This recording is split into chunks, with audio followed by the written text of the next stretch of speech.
ఆంధ్ర మధ్వ సమాఖ్య కాకినాడ మధ్వ సభ సంయుక్త ఆధ్వర్యంలో గురు పౌర్ణమి సందర్భంగా వేలంపాలెం గ్రామంలో శ్రీ సత్యసంధ్య తీర్థుల స్వామీజీ ప్రతిష్ఠ చేసిన శ్రీ ఆంజనేయ స్వామి ఆలయ ప్రాంగణంలో పవమాన హోమం కార్యక్రమం, సుధా పండితులు, విజయ సింహాచార్ ప్రవచన కార్యక్రమం ఘనంగా జరిగాయి. కార్యక్రమంలో కాకినాడ మధ్వ సభ కమిటీ కార్యదర్శి కోపెల శేషగిరిరావు, ఉపాధ్యక్షులు తాడూరి రంగారావు, సంయుక్త కార్యదర్శి డాక్టర్ యాతగిరి పరశురాం, ఆంధ్ర మధ్వ సమాఖ్య కార్యదర్శి కందాల నరసింహరావు, కోశాధికారి రాచూరి కళ్యాణ్, రాచూరి శేషగిరిరావు, రాచూరి వెంకటేశ్వరరావు ప్రముఖుల ఆధ్వర్యంలో ఘనంగా జరిగింది.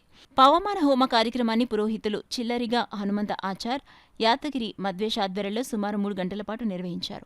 ఈ కార్యక్రమంలో ఉమ్మడి తూర్పుగోదావరి జిల్లాలోని వివిధ ప్రాంతాల నుండి డాక్టర్ సుసర్ల వెంకటరమణ, సుసర్ల చలపతి, గోపికా ప్రసాద్తో పాటు భక్తులు అధిక సంఖ్యలో పాల్గొన్నారు. వేలంపాలెం ఆంజనేయ స్వామి ఆలయ ప్రధాన అర్చకులు రాచూరి రాఘవేంద్ర స్వామి స్వీయ పర్యవేక్షణలో ఈ విశేష కార్యక్రమాలు అత్యంత భక్తి శ్రద్ధలతో నిర్వహించబడ్డాయి. అనంతరం పండిత విజయ్ సింహాచార్ను ఘనంగా సత్కరించారు. వేలంపాలెం ఆంజనేయ స్వామి గుడిలో పవమాన హోమం, అదేవిధంగా మధ్వమతం యొక్క విశేష ప్రమేయాన్ని తెలుసుకోవడం జరిగింది. దీనికి విశేషంగా భక్తులందరూ కూడా సహకరించారు.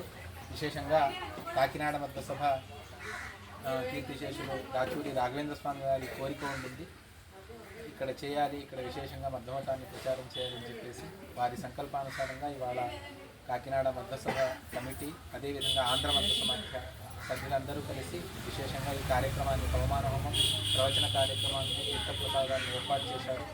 దీని అనేక మంది భక్తులు ఇందులో పాల్గొని భగవంతుడి అనుగ్రహాన్ని సంపాదించారు. ఇదే విధంగా ప్రతి ఒక్క గ్రామంలో, ప్రతి ఒక్క ఇంట్లో జరగాలి అని చెప్పేసి సభ్యులందరూ కోరుకుంటున్నారు. తర్వాత వ్యవస్థ చేసి ఉన్నారు.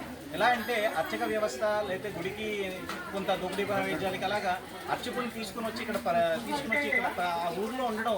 ఈ రోజు అయితే మనకి చాలా అవకాశాలు ఎక్కువ ఉన్నాయి, రోడ్ ట్రాన్స్పోర్టేషన్ ఇవన్నీ పెరిగిపోవడం వల్ల. కానీ పూర్వకాలం ఇలా ఉండేది కాదు. ఇటువంటి అరణ్య ప్రాంతంలో కూడా చాలా గుళ్ళు ఉన్నాయి. అటువంటి గుళ్ళన్నిటికీ కూడా అర్చకుల్ని ఒక మతస్సుని తీసుకుని వచ్చి పెట్టి వాటికి నిత్య దీపదూప నైవేద్యాలని సమకూర్చిన మహానుభావులు శ్రీ సత్యసంధ తీర్థస్వామి వారి గురించి మనం ఎంత చెప్పినా చాలా తక్కువే. కాబట్టి శ్రీ సత్యసంధ తీర్థస్వామి వారు చేసిన సేవని మనం కూడా కంటిన్యూ చేయాలని చెప్పి అందరినీ కోరుకుంటున్నాను. అలాగే ఈ కార్యక్రమం ప్రతి గుళ్ళోని దిగ్విజయంగా జరిపించుతారని అందరం మధ్వ బంధువులందరినీ కూడా కోరుకుంటున్నాను.